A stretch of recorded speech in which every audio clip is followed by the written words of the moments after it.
Direct Healing by Paul Ellsworth. Chapter 11. Demonstrate. It is often stated by people who oppose New Thought that all metaphysical writers and thinkers are dreamers, who either do not make a success of their work or who do so by preaching one thing and practicing another. We might call the attention of these friends of the opposition to the fact that this severance of doctrines and practice is not confined to any creed or system of philosophy, but let us rather strive to find the kernel of wheat which is concealed in the bushel of chaffy criticism. If New Thought is practical, if it can ever be made to work, why should it not always be so? What is it that sometimes prevents success? The first and greatest hindrance, it seems to me, is lack of dynamic determination to make it succeed, lack of what might be called faith in action. And if I were to attempt to choose a motto or an emblem which should serve as a practical reminder of the purpose of New Thought, and at the same time as a reminder of the principal danger to be avoided, I would choose the one word, demonstrate. Demonstrate, make good, hitch your faith to the burden of everyday living and make it pull the load, or find out why it doesn't. Otherwise, you are sure to join one or another of the two classes which have done most to give New Thought a black eye with the public. Either you will become an impractical dreamer, or you will backslide and begin to ridicule the things you once believed in. New Thought can stand it, but it will be an evil day for you. If you have met with a failure to demonstrate, it will be necessary for you to realize, to begin with, that this new way of thinking and living is founded on law, and that therefore there is a scientific way of going forward without faltering. Failure indicates that you are not using that way, and as the law never changes, it will be necessary for you to do so before you can hope to succeed. It is probable in the first place that you are trying to live a well-ordered life while allowing part of your faculties to lie dormant. Health is the result of the perfect outworking of the spiritual faculty of health. Financial abundance is the result of the action of the faculty of providence. If you try to bring about these desirable results through the action of other faculties, such as shrewdness and caution and self-control, you will fail. The three primary rays of spirit are love, energy, and wisdom. Each of these shows forth in numerous ways and gives rise to the so-called faculties. The love faculties are those which harmonize the actions and reactions of the millions of individual units who are striving, usually in ignorance, to do the Father's work here on earth. If love is suppressed or allowed to lie dormant, there will be friction, loss, motion, obstructions of many kinds, and these things will work out as failure and death. The energy faculties provide the power with which work is to be done. The power flows constantly from the great center to every living creature in the universe. But fear and anger and lust and all negative thoughts and passions break the connection with this energy center or consume the power which should be used creatively. The wisdom faculties provide knowledge and a broad and unfaltering insight into principles. A man who utilizes his love and energy faculties but allows wisdom to lie unused is apt to turn anarchist or to champion violent reform of some kind. He sees things which apparently are not as they should be, and a misguided and limited love drives him into various desperate remedies. Wisdom would enable him to perceive the Master Spirit working in and through all things, and accomplishing through a slow but unceasing process of social regeneration that which the apostles of guillotines and dynamite think they are accomplishing by bloodshed. he would understand that reform indicates merely giving a new form to something. Unless the spirit back of the form is changed, this new form will be not one bit better, considered from its own point of view or from that of universal need, than was the old.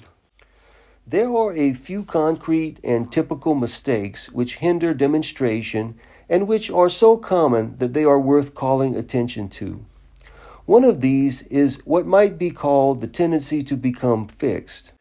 This tendency is the result of the almost universal search for a formula or theory which, when once adopted, will make all further change unnecessary. Many people are unconsciously looking for a rut. But life is a matter of constant growth, and the person who imagines he has learned all that there is to learn, and that he has worked out a theory of life which will do away with all future necessity for change in thinking or living, is trying to demonstrate a false ideal, that of stagnation rather than growth. God's way of developing us is to let us evolve our theories, to work out a change here and another there, to cut out waste motion and destructive thinking, always to go forward so that we find each day and each year, if we are living the life hid with Him, a bigger and better day and year than any that went before. But the time never comes when we can sit down for a millennium or so and to contemplate our own perfection.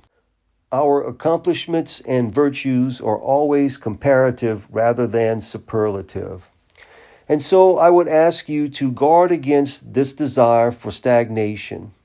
The disintegrative forces of nature attack everybody that ceases to manifest life and growth. There is no such thing as standing still.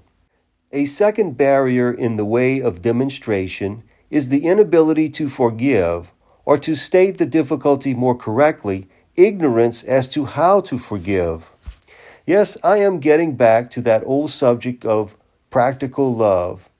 It is impossible to get far from it while living a really practical life, or while writing a book for really practical people. The love of God working in and through us, His children, is the vivifying principle of the universe. Anything that shuts off this flow of love also shuts off the inflow of life. Physical degeneration and decay follow in the wake of these obstructions, just as gangrene results from shutting off the blood supply from a physical tissue. Enough has been written, however, to convince all who need to be convinced and who are open to conviction of the need of expressing love. But the fact remains that many good people find it very hard to lay aside some of these moral bricks with which they had loaded their pockets. How can I forgive the man who has stolen my money or who has lied about my good name? The one is my property, the other is part of myself. How can I really forgive and forget? The science of forgiveness rests upon three basic readjustments of thought. First, you must comprehend the real nature of your own life. Next, you must extend this understanding to the life of the man who has wronged you. Last, you must understand your relation to God. What must your own real nature be? You are the manifestation in one place of all that God is universally. And love is as natural to you as it is to Him. You are love. You don't have to force yourself to cast out hate. Simply use the means of realizing your latent but essential love that you would use to demonstrate physical health. Get back to your oneness with God by self-realization. You are love, and there is no hate in you at all. Say to yourself, I am the serene love of my Father. I am free from the blindness of ignorance, and I see myself perfect, serenely patient, radiantly kind. I am one with the Father and one in sympathy and kindliness with all of His children. Now, if this is your real nature, it must also be the real and basic nature of the man who has wronged you. And any action which seems to express dislike or selfishness is the result of his blindness and ignorance as to his own nature. This doesn't mean that you must labor with him or try to bring him to see himself as he is. When the time comes for him to be born into this regenerating consciousness, God will quicken within him that vague restlessness which eventually shall drive him out of the life he is leading and into the green pasture of spirit. But you can help him by your silent thought of him. See within this matrix of the flesh the real spiritual man, sleeping now but destined to awake to the fullness of the Father's glory in the Father's own good time. See him perfect in love and wisdom, even as you see yourself. It is not logical for you to deny the truth of disease in your own body while accepting the truth of spiritual disease for your brother. The third realization, however, is the one which makes the two former conceptions both easy and natural. For it is your relation to the Father that makes you what you are. And it is this relation which does away with the reasonableness of hate and ill will by doing away with the need for self-protection. In this life of the Spirit which you are learning to live, and which is the only assured and practical life possible to live, it is not you, but your Father who furnishes protection. Every breath you draw, every dollar you earn, every thought you think comes direct from Him if you are living by your covenant.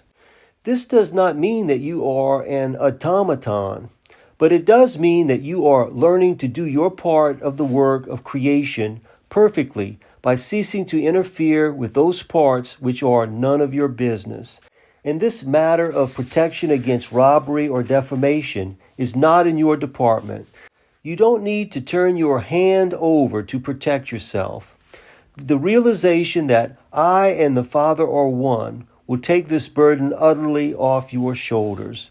No man can take from you anything which God wants you to have, and He wants you to have everything which will make your life full and complete. Picture yourself as taking lessons in sculpture from one of the great masters. If you were using the wrong kind of chisel to secure the results he saw you aiming at, he might take it from you and give you another. But the one which he substituted would be better and would bring you satisfaction. Sometimes God takes out of our hand a tool which we are using unscientifically. But if we do not close ourselves through grief or anger or materialism, He will always replace it with a better one. And so you will find that it is a very silly and unnecessary thing to hold grudges or grievances against any man, no matter what harm he may seem to have done you. Live consistently as God gives you wisdom to live, and as the old hostility and suspicion drop away from you, you will find that the opposition of men and events to you is done away with. The spirit of fearless love is master over every other desire and emotion in the universe. Another mistake which stands in the way of full demonstration is that attitude of mind which lies at the very core of dreaminess and impracticability. This is the tendency to replace action with theory about action. Many people live year after year accepting and preaching theories which they make no attempt to demonstrate. Very often these theories are perfectly workable, for the perception of truth often comes before its demonstration. Intuition gives us a working theory to go forward on. But it is up to us to go forward. Otherwise, our perception of potential truth will become mummified, and we will gain no fresh insight. Spiritual wisdom must be put into practice, or it is soon lost. Introspection without consequent action. This is as good a formula for ensuring failure as anyone could ask for. For the fruition of thought must be demonstration, and demonstration does not consist in preaching, but in doing. If I, who write these words, were to be satisfied with merely writing them, and were to try to live otherwise than according to the principles which I am advancing, I know that my beliefs would turn to ashes in my mouth, and that I would reap a bitter harvest from the thought seeds I have sown. Go forward, test and prove your beliefs, demonstrate. Success is the result of holding the consciousness open to the directing and perfecting life of God, and then going forward and putting the resultant love and energy and wisdom to work. The Father worketh hitherto, and I work, and I must work according to the wisdom of the Spirit. I must not preach one thing and then calmly lay it aside and live another. That way lies death. It has sometimes been called to my attention that in many instances, New Thought teachers and writers were persistent failures in all practical matters, and that they were prone to cap this structure of impracticability by dying young.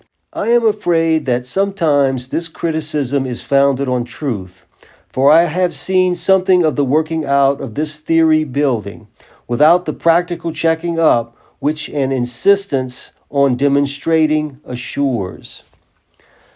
Metaphysical teaching which results in a constant looking within, without a subsequent and consequent working without, is positively harmful. Any psychologist will tell you that inhibited impulses are apt to find a way to the surface of expression through indirect and disastrous channels. The result of going into the silence is certain to be impulses to action, to demonstration, and the attempt to check these impulses and to make the new life one of constant introspection rather than of work and prayer, the team which can move the universe is vicious. The first positive step in demonstration is to recognize the danger of this tendency toward theorizing. The next step is to give yourself and your surroundings a sort of mental overhauling. By this time, you should have gotten away from the old belief in inherited and unconquerable positive or negative faults, and should be in a position to take a sort of mental inventory which will show you where you stand in this business of demonstration. The chances are that you have formed the habit of lying to yourself about yourself. You must lay this aside absolutely. Learn to judge yourself with the same ruthless justice which you would use toward any external personality. If you recognize a fault which at present you seem unable to do away with, don't seek refuge in self-deception. Call it by the ugly word you would use if someone else manifested this same weakness. This mental and moral inventory is a matter of business looking toward increased efficiency. When the manufacturer goes over his plant on a tour of inspection, he may find some of the machinery which is below his standard of efficiency and productiveness, but which he cannot replace at the time. The logical thing for him to do is to be honest with himself, to recognize the handicap, and to lay his plans for doing away with it as soon as possible. So you must do. If you cannot lay aside an evident imperfection, at least recognize it as such and determine to replace it with something positive and creative as soon as possible. You don't have to be morbid in this matter of self-examination. There is nothing hopeless in any habit or condition, and there is no habit or condition which cannot be changed for its opposite if you will go about the matter scientifically. Don't attack these things as positive evils. To replace is to conquer, and the way to replace an evil habit is to recognize the opposite spiritual good which is natural to you and which even now exists within you. And so impurity may be replaced by the self-recognition of indwelling and all-perfecting spiritual purity. The alcohol habit can be conquered by realizing the temperance and serene wholesomeness of the indwelling spirit. First, there will come a growing recognition of the reasonableness of this natural wholesomeness. Then the other things, which were negative and without life and power, except as you gave them these elements of reality by wrong thinking, will drop away. These spiritual inventories should be held at frequent intervals. Don't be afraid of becoming morbid. That could only result from looking upon your faults as fixed and unconquerable, or from theorizing without consequent acting. And by checking up often, you will be able to discover any tendencies to get into a rut, any ankylosed spiritual joints. Remember that growth is one of the laws of life, and that if you don't go forward, you must slide back. Rest is merely the complement of creative action. And when you have completed the spiritual inventory, it will be wise for you to block out the things you want to accomplish in the immediate future, holding yourself open to the guidance of the Father's wisdom. Lay your plans for those changes in living which seem most likely to correct the faults you have discovered. There is to be nothing fixed and irrevocable in these plans, and they are to deal with tendencies rather than with particulars. But if you have been irritable, decide how you are going to live so as to correct this inversion of love. You will need to be sure the love current has not been turned off or short-circuited to begin with. Then look out for those misconceptions as to your nature and that of your neighbors of which I have spoken. Be sure that you are expressing the righteousness and simplicity of spirit in all your physical acts, that you are eating temperately to the glory of God. The ideal which you are striving to grow toward is that expressed in the command, "Be ye perfect, even as your Father is perfect."